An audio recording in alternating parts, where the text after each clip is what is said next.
시청자 여러분 안녕하십니까. 지금부터 이제 9월 29일 아침 첫 방송을 시작하겠습니다. 우선요, 이번에 이제 윤석열 대통령 여러 가지로 외교적인 성과가 많았음에도 불구하고 이 윤석열 대통령이 이제 비속어 일명 이 발언과 관련해서 이 정치권의 여야 그야말로 첨예한 충돌 현상이 계속되고 있습니다. 그래서 여러분들께 이미 얘기해 드린 대로요, 우리 국민의힘에서는 이 박성재 사장과 담당 MBC 이 책임자들 4명을 오늘 검찰에 고발할 예정으로 있습니다. 그리고 여기에 대해서 민주당 측에서는요, 이제 오늘 박진 장관에 대한 해임안을 통과시킬 예정으로 있습니다. 그래서 이 상황에서 이제 김진표 국회의장, 민주당 출신인데요, 김진표 국회의장이 과연 어떤 태도를 택할 것이냐, 이것이 이제 우리의 관심 사항인데요. 지금 여당은 완전히 그야말로 근육질 자랑하고 있는 거 아니겠습니까? 그래서 박진 장관에 대한 해임 건의안을 통과를 강행할 가능성이 상당히 큽니다. 자, 그러다 보니까 윤석열 대통령 여기에 대해서 아예 반대 의견을 조금 전에 도스핑에서 분명히 밝혔어요. 그리고 이재명은요, 이제 이 경제 지금 참상에 오고 있는 거 아니냐. 그래서 이 경제 문제에 대해서만큼은 열심히 잘 챙기겠다. 이러한 또 입장문을 내놨습니다. 그래서 이 마치 말이죠, 이 경제 참사 제대로 다루겠다라는 지금 이제 입장을 보이는 것처럼 보이는 그런 이제 여론전에 나섰어요. 그런데 진정으로 경제 참사를 막으려고 하는 야당의 입장이 그야말로 구체성이 있고 그리고 실질적인 입장이라고 한다면은 박진 장관에 대한 해임안을 취소하는 것, 즉 해임안을 추진하지 않는 것이 경제 참사에 대한 우려가 정말이구나, 이런 거를 우리 국민이 믿을 수 있게 하는 조치가 아니겠느냐. 그래서 이 경제 참사를 막자, 이 얘기는요, 일종의 뭐라고 그럴까요? 지금 모든 국민들이 민생경제 파탄인데 야당이 이거 너무한다, 이런 비판들이 많잖아요. 여기에 대한 물타기 작전이 아니겠느냐, 이런 또 생각이 들어요. 자, 그 다음으로는요, 지금 이제 이 중요한 것 중에 하나가 이재명의 최측근 중에 한 명인 이화영에 대한 이제 구속영장이 청구가 돼서 구속영장이 발부가 됐고요. 그리고 쌍방울 부회장도 구속이 되어 있습니다. 자, 그래서 오늘 조선일보에서 아주 크게 보도를 하고 있는데요. 이화영이가 말이죠, 쌍방울 계열사의 주식 1억 원을 자기 보좌관의 이름으로 차명으로 보유하고 있다라는 의혹이 제기되고 있어요. 자, 그래서 이 문제를 집중적으로 보도해 드리고, 그리고 이정근 이 서초갑 당협위원장 있죠, 민주당의 부총장 이정근 전 위원장에 대한 이 마스크 로비 사업, 이 내용도요, 조선일보가 단독으로 보도하고 있는 내용인데, 문정부에서 초기에 식약처장을 했던 사람, 이 류영진입니다. 류영진. 이 사람한테 부탁을 해가지고 이 마스크, 굉장히 그 당시 이제 마스크 사업 정부 허가만 받으면 완전히 굉장히 대박나는 사업이다, 이렇게 할 때가 아니겠습니까? 그래서 식약처의 국장을 소개받아가지고 결국 이 마스크 로비를 받은 이거를 갖다가 실행에 옮겼다, 이런 보도가 나오고 있어요. 그래서 이러한 내용을 중점적으로 말씀을 드리겠습니다. 자, 먼저 윤석열 대통령의 오늘 이 발언 내용을 먼저 말씀을 드리겠는데요. 자, 지금 현재 전반적으로 지금 제가 조금 전에 말씀을 드렸듯이 박진 장관의 해임, 그리고 또 우리 국민의힘의 이 MBC에 대한 이 고발, 이런 걸로 인해서요, 지금 여야 간에 첨예한 충돌이 일어나고 있어요. 이러다 보니까 윤석열 대통령도 본래 순방 기간 중에도 여야 대표 회동을 좀 하겠다, 그리고 그 자리에서 본인이 뉴욕에서 얘기한 이 발언의 내용을 좀 설명하겠다라는 입장이 대통령실에서 표명한 걸로 되어 있었는데, 이제는 다 끝난 거 아니냐, 이런 보도가 많이 나오고 있어요. 그래서 대통령실 고위 관계자가 이 동아일보에 밝힌 내용을 보면 말이죠, 민주당 측에서 확인되지도 않은 내용을 가지고 국제사회에서는 윤 대통령이 우습게 되어버렸고, 또 이 박진 장관에 대한 해임 건의안에서 이 정치적인 공세를 많이 하기 때문에 이걸 보면 야당이 지나치게 힘자랑하는 거 아니냐, 이런 상황에서 여야 지도부 간의 회동이 어떻게 이루어지겠는가, 최소한의 신뢰나 존중을 보여야만이 대화가 가능한 것 아니냐. 그래서 현재로서는 이 회동이 이루어지기가 굉장히 어렵다라는 입장을 내놨어요. 자, 그리고 윤석열 대통령이 오늘 출근길에 말이죠, 이 박진 장관에 대한 이 해임안 이 추진과 관련해서 자, 어떤 것이 옳고 그른지는 국민들이 자명하게 잘 아실 것이다. 박 장관은 굉장히 탁월한 능력을 가진 분이고 건강이 걱정될 정도로 국익을 위해서 전 세계로 동분서주하고 있다. 그래서 이 개임 건의안을 국회에서 통과시킨다 하더라도 여기에 대해서는 분명히 반대한다라는 입장을 보였어요. 그러니까 이거는요, 국회에서 이 해임 건의안이 통과된다 하더라도 이거는 강제성이 없습니다. 그래서 대통령이 거부권 행사하면 그냥 물 건너 가는 거예요. 자, 그렇지만 이제 정치권에서는요, 여야 간의 대치 국면이 굉장히 지금 강하게 전개되고 있기 때문에 이 파급력은 상당히 만만치 않을 것이다라는 분석이 나옵니다. 그리고 오늘요, 또 이제 안보 문제, 북한이 어제 탄도미사일, 이스칸데르급 이 탄도미사일 2발을 발사했지 않습니까? 그래서 벌써 금년도에만 하더라도 20번째가 넘는데 안보라고 하는 것이 공짜가 없고 또 모든 경제 활동이 기초가 된다. 그래서 국가안보와 중장기 성장 전략을 함께 구축해 나가면서 이 여러 가지 이 경제적인 충격에 대해서는 국민들이 불편해하시지 않도록 완충을 잘 해 나가겠다. 이러한 입장을 밝혔어요. 그래서 어제 북한의 미사일 도발과 관련해서는요, 대통령실에서 NSC 상임위원회가 열렸고 북한의 이러한 연이은 도발에 대해서 강력히 이 비판하는 입장문을 내놨습니다. 여러분들께도 이미 말씀을 드렸지만은요, 이 북한의 도발이 있을 때 윤석열 정부의 대응은 첫째로는 굉장히 신속하다. 그리고 도발의 성격에 맞는 강력한 이 대응을 하고 있다. 그 강력한 대응 중에 하나가 뭐냐면은 하나는 한미 동맹 관계의 공조 체제를 강화해서 억지력을 제대로 활용한다는 거고, 다른 하나는 유엔에서 지금 작동 중에 있는 대북 압박 제재 이 시스템을 활용해서 이 북한의 도발에 대해서 강력히 대응하겠다. 이러한 양 기조를 잘 지금 지켜 나가고 있는 점이 문재인 정권과 근본을 달리하는 대응책이 아니겠느냐, 이러한 생각이 듭니다.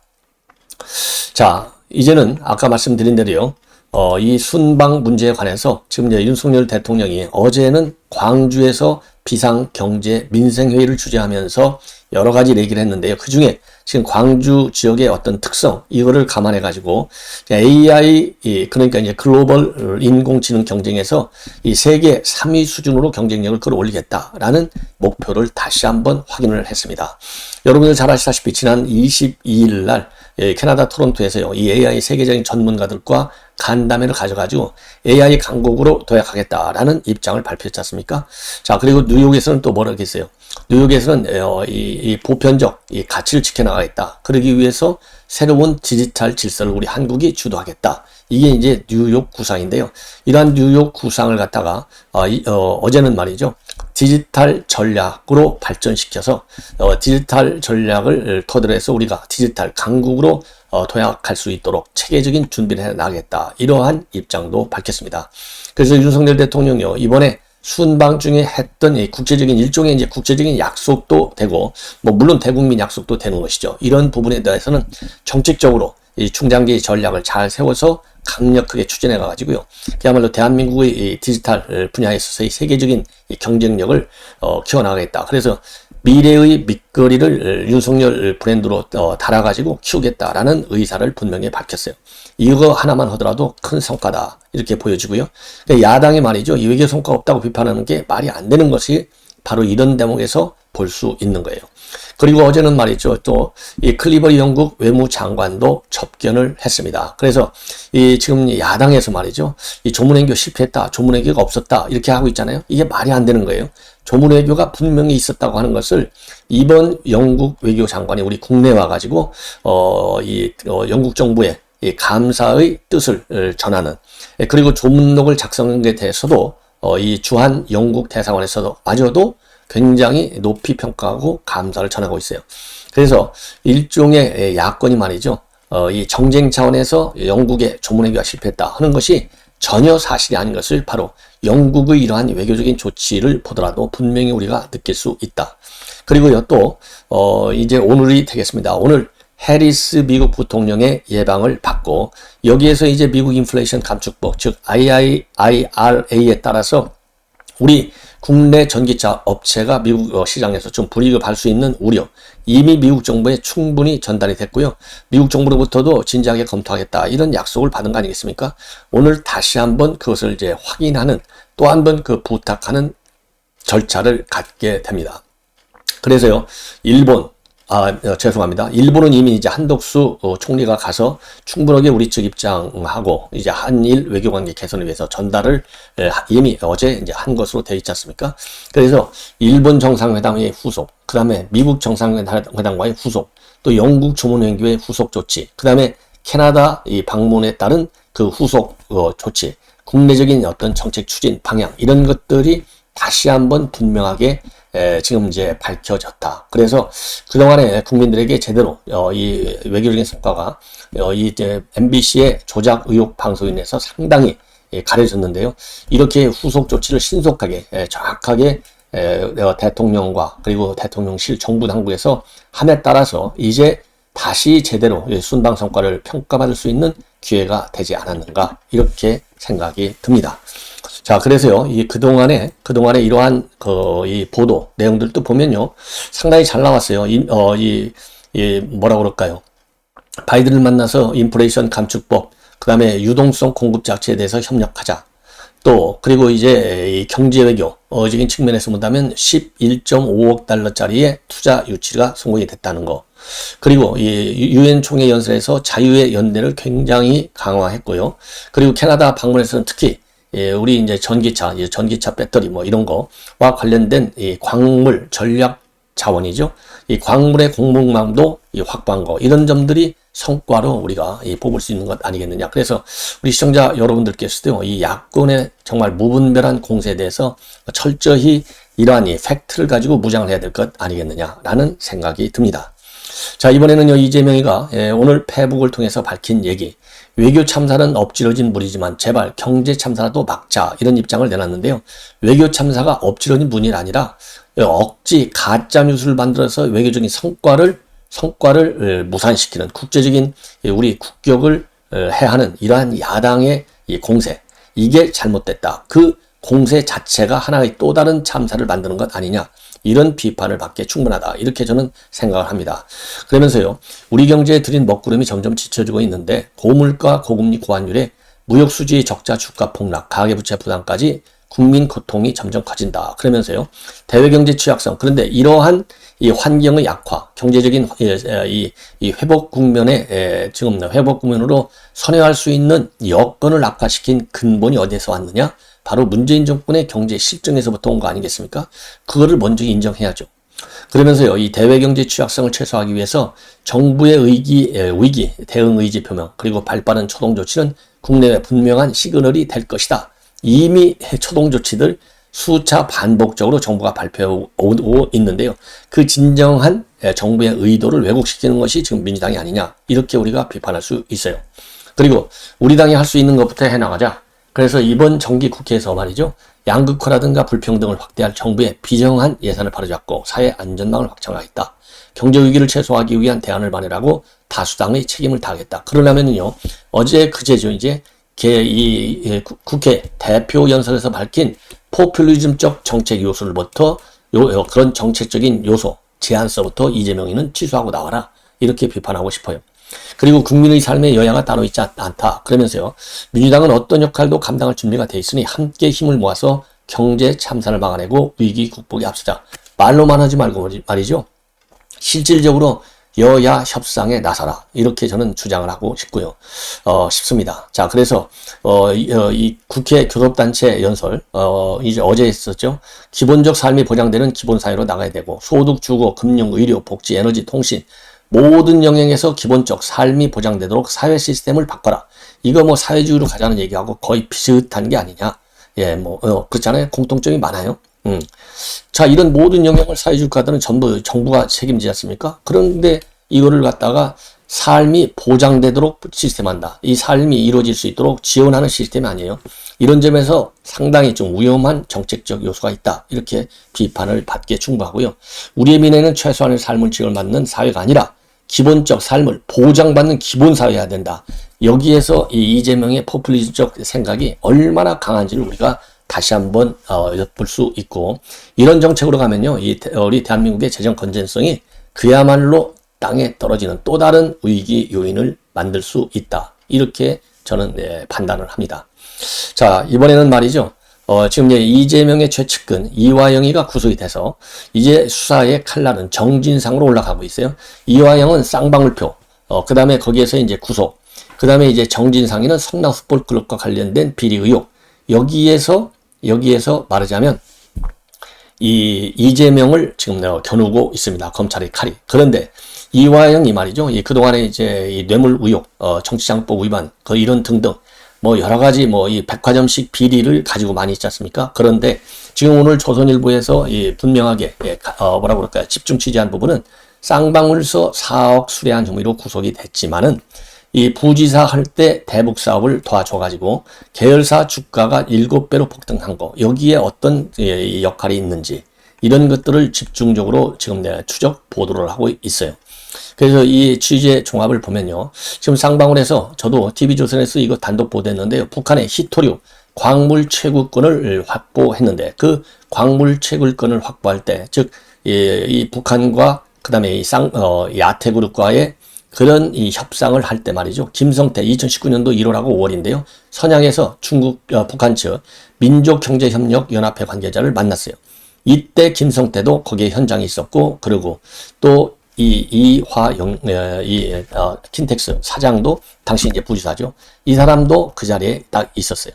자, 그래서 이 히토류 광물 채굴권 사업을 매체로 해서 과연 이 북한과 어떤 밀 거래가 있었는지 이런 것들을 지금 검찰에서 파헤치고 있다. 그리고 또 이화영이가 만든 사단법인이 하나 있는데요. 그게 동북아 평화경제협회라고 합니다. 이게 말이죠. 2018년도 10월에 국회에서 어떤 이 세미나를 열었느냐, 북한 광물자원 개발 포럼을 열었어요. 자, 그리고 포럼을 열었고요. 그리고 이제 스마트폰의 이 카메라 부품을 만드는 회사가 이제 나노스 회사인데, 이 나노스가 이제 쌍방울 계열사잖아요. 나노스가 2019년도 1월에 사업 목적에다가 광물 개발업, 그리고 해외 자원 개발을 추가를 했습니다. 그래서 나노스가 말이죠. 이게 폐장 위기에 있었는데요. 상장 폐지 위기에 있었는데, 주가가 2019년 말에 말이죠. 최저가 대비 무려 7배나 지금 뛰었다는 지금 보도가 나오고 있어요. 그리고 또 이화영은 말이죠. 이 보좌관의 명의로 차명으로다가 모 투자 조합에 참여해서 나노스 주식 1억 원어치를 차명 보유한 정황을 검찰이 이번에 이제 포착해서 과연 이 나노스의 주가 조작에도 관여를 했느냐, 이거를 또 지금 검찰이 아주 집중적으로 캐고 있다고 합니다. 그리고요, 그리고 이 보좌진은 참 유감스럽게도 구속영장은 기각이 됐어요. 쌍방울 법인카드 약 1억 원 정도를 쓴 혐의로 구속영장이 청구됐는데 구속영장은 기각이 됐습니다. 자, 그리고요, 참고적으로 이화영도 이 쌍방울 고문, 사회이사 이런 걸 지냈잖아요. 자, 그리고 그랬는데 또 이 사회이사도 지내고 그랬는데요. 그 쌍방울 여기에 이 나노스 여기에서 또 이 사회이사를 지낸 사람이 누구냐? 바로 이재명 선거법 위반 때 변호했던 나승철 변호사가 나노스의 사회이사도 지냈고, 그리고 또 아태협의 이 안모 회장이라는 사람, 이 사람은요 현재도 나노스의 사내 이사로 이렇게 되어 있어요. 자, 그래서 지금 이제 이 쌍방울에서 말이죠, 남북 교류 그런 게 경기도가 주관하는 이 행사에 수억 원을 지금 지원해 준 것으로 알려지고 있지 않습니까? 그래서 지금 법조계에서는 어떤 얘기가 나오느냐, 히트루 채굴과 같은 대북 사업을 매개로 해서 이재명 대표 주변 인물들이 쌍방울과 서로 얽혀 있는 것 아니냐, 이런 의혹이 제기되고 있어요. 그리고 이 아태역 간부들은요, 지난 대선 때 이재명을 지원하기 위해서 불법적인 선거운동 조직을 만든 혐의로 지금 검찰의 수사도 받고 있습니다. 그래서요, 이화영 구속을 계기로 해서 이제 쌍방울과 그리고 쌍방울의 변호사비 대납 의혹도 상당히 속도가 붙을 것으로 알려지고 있고, 그리고 김성태, 양성길 두 전현 회장이 지금 해외에 도피해 있지 않습니까? 그 외교부에서 여권을 부여하기 때문에 이제 신병 확보가 임박한 것 아니냐, 이런 전망도 나오고 있다고 합니다. 자, 그리고 말이죠, 지금 이제 이정근 전 사무부총장, 서초갑 당협위원장을 한 분인데요. 이정근 지금 씨가 최근에 이제 구속영장이 청구가 됐어요. 이 구속영장 청구의 핵심은 이 사업가 박모 씨로부터 약 10억여 원 상당의 뇌물을 받았다 이런 의혹인데 본인은 이건 뇌물이 아니고 사적인 채권 채무 관계다. 그래서 지금 이 문제가 이제 검찰에서 지금 이제 수사가 진행되고 있는데 그 뇌물 받을 때 한 가지가 뭐냐면 이 박 씨가 아는 기업인이 있는데요. 이 기업인이 마스크 사업을 하고 있어요. 이 마스크 사업을 하고 있는데 식약청에서 허가를 못 받아. 그러니까 이 마스크 업체가 이 박 씨한테 말이죠. 그러니까 이정근 씨한테 돈을 건네준 이 박 씨한테 내가 마스크 사업 좀 하게 해달라 이런 청탁을 받아가지고요. 받으니까 이 이정은 씨가 이 유영진 당시 식약청 유영진 식약청자 이 시장처장이죠. 식약처장한테 부탁을 해가지고 결국 식약처의 국장이 이 마스크 업체하고 만나는 겁니다. 자, 어디서 만나느냐? 뭐 이 강서구에 있다고 하는데요. 이 서울지방 식약청 사무실에서 만났다는 거예요. 그래서 인허가 문제가 이제 오고 갔고, 그래가지고 결국은 어떻게 됐냐? 이 마스크 업체가 말이죠. 만든 6개 이 마스크에 대해서 식약처 허가를 받아냈다는 거예요. 그래서 이 국장이 김 국장이라고 하는 분인데요. 이분이 그러니까 결국은 2020년 시간은 5월 달에 이거를 만났다는 겁니다. 자, 물론 뭐 여기에 관해서 지금 이제 조선일보에서 말이죠. 식약처장한테 전화를 했더니 이정은 씨에게 전락이 왔는지 안 왔는지는 내가 기억이 잘 안 나는데 지역위원장 모임에서 한두 번 본 것 같기는 하다. 그렇지만은 개인적 진분은 없다. 그리고 1억 원 받은 거 맞냐? 그러니까 이거는 사기꾼들의 황당한 얘기다. 이렇게 얘기하고 있고, 만났다고 의혹을 받고 있는 이 김 국장. 이 사람은요, 일체 아무런 답변도 하지 않고 있다고 합니다. 답변하지 않고 있다. 이 얘기는 결국 좀 가능성이 크다는 걸 의미하지 않겠습니까? 자, 그래서 지금 결론. 검찰에서는요, 지금 서울중앙지검 반부패 수사 2부에서 하고 있는데요.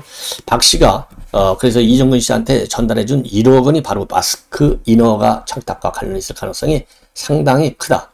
그리고 이 1억 원이 유 전 처장에게 흘러갔다고 하는 박 씨 주변 인사의 진술을 확보해서 그 진위를 지금 철저히 수사 중에 있다. 이런 보도가 나오고 있습니다. 그리고 참고적으로 말이죠. 지금 저도 이제 이 보도를 막 보다 보니까 어제 말이죠. 어제 저녁 뉴스에서 MBC가 이런 제목으로 제 방송도 인용이 됐어요. 대통령실이 때리자 MBC 기자 좌포 찍어 사이버 테러 언론 자유를 위협한다. 이러는 보도를 썼는데 이거 어마어마합니다. 그래서 제가 방송한 거 방송을 많이 하니까 저도 찾아봤어요. 찾아봤더니 이 고발 그러니까 비속어 논란과 관련해서 보도한 기자 중에 하나가 임현주 기자라는 분이 있어요.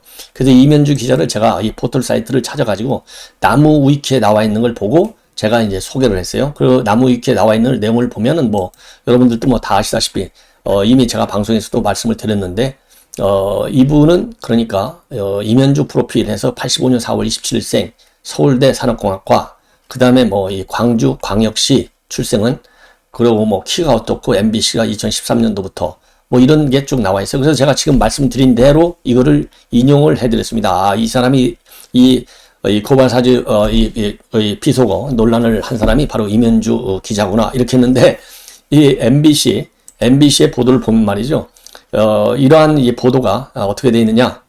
신상 털기와 인신 공격이다. 그러면서 언론 자유에 대한 심각한 위험이고 법적 책임을 묻겠다. 그러면서 이거는 사이버 테러다. 이런 식으로 보도하고 있는데 저는 사이버 테러 할 의사도 없고 능력도 없고 필요성도 못 느낍니다. 저는 사실을 바탕으로 해서 보도하는데 그래서 이거 지금 다 여러분들 포털 사이트 들어가면 알아요. 근데 MBC가 이걸 가지고 거짓말로 저를 이렇게 비판할 리는 없을 것 같아요. 그런데 저의 보도하고 또 다른 유튜브 한 사람을 보도하고 있는데 모두 거짓이다 이렇게 되어 있어요. 모두 거짓이다. 그리고 제가 얘기한 것 중에 하나 출신지 정보도 엉뚱한 사람 것입니다. 그래서 허위 주장으로 혐오를 퍼뜨리고 있다. 그러니까 테러다 혐오다 이거 그러니까 뭐든지 조금 비슷해야 될 거 아니겠어요? 제 방송 보도라고 하는 것이 제가 보도한 거하고 균형을 맞춰서 비판하도록 해야 되는데 이거는 지나친 정말 뭐라고 그럴까요? 이거야말로 거꾸로 저에 대한 혐오를 조장하는 것이 아니겠느냐 이렇게 비판할 소리도 충분한 것 같아요. 그래서 제가 다시 한번 찾아봤어요. 이 임현주 기자 내용을 다시 한번 찾아봤는데 저는 이 나무 위키에 나와 있는 내용을 쭉 여러분께 소개해 드렸는데 여기에 주석에 4번이 있어요. 보니까 경향신문 출신 경력 기자다. 블로그는 여기다. 그래서 이 블로그를 제가 쭉 이렇게 지금 보니까 이 최초 우주위원이었던 김소연 씨 관련 기사를 쓰고 있고, 이 사람은 경향신문 사회부 기자로 뭐 이건 물론 2018년도 4월이니까 구문이죠. 이렇게 써 있는데, 이게 뭐 제가 허위 사실을 발표하려고, 그래서 MBC를 사이버 테러 하려고 아까도 했지만 의사도 능력도 필요성도 없어요. 자, 그래서 이 MBC의 보도는 지나치게 과하다. 무슨 사이버 테러를, 일개 유튜버가 무슨 사이버 테러를 하겠습니까? 그럴 필요성을 저는 못 느끼고, 제가 그냥 그 나이브 인터넷 포털 사이트 들어가서 찾은 내용을 했는데, MBC 보도 나름대로 이건 뭐 출신지 정보도 엉뚱한 사람 거다. 그러면 지금 말씀드린 대로 다른 동명이인이 있다. 근데 이 사람은 또 경향신문 기자로 돼 있는데, 하여튼 이렇게 돼 있는데 만약 MBC 보도가 맞다라고 하면 제가 잘못 보도한 거 아니겠어요? 뭐 의사가 어떻든지 간에. 그래서 잘못 보도를 했다면 저는 이거는 뭐 저는 분명히 이 MBC 이 보도에 대해서 이러한 이면주 기자의 보도에 대해서 이 본인한테든지 방송에 대해서든지 제가 미안하다. 이런 사과의 말씀을 드립니다. 그 의도는 그렇게 MBC 보도 내용처럼 악의적인 의도를 가지고 조직적으로 비판한 것이 절대 아님을 분명히 밝히고요. 거꾸로 MBC가 지금 이 조작 의혹을 받고 있는데, 그리고 지금 오늘 이제 국민의힘에서도 4명 이제 검찰에 고발하게 됐는데요. 이런 점에 대해서 MBC가 보다 더 우리 국민들이 신뢰할 수 있도록 그 보도에 신경을 더 써라. 이렇게 정말 힘없는 유튜브들을 사이버 테러까지 잡으려고 하지 말아라. 이렇게 얘기하고 싶습니다. 시청자 여러분들의 많은 시청과 그리고 성원을 부탁을 드립니다. 그리고 잠시 후에는요, 정진석 우리 비대위원장이 대표 연설을 했습니다. 이 대표 연설 내용도 바로 이어서 전해드리도록 하겠습니다. 시청자 여러분 대단히 고맙습니다. 예.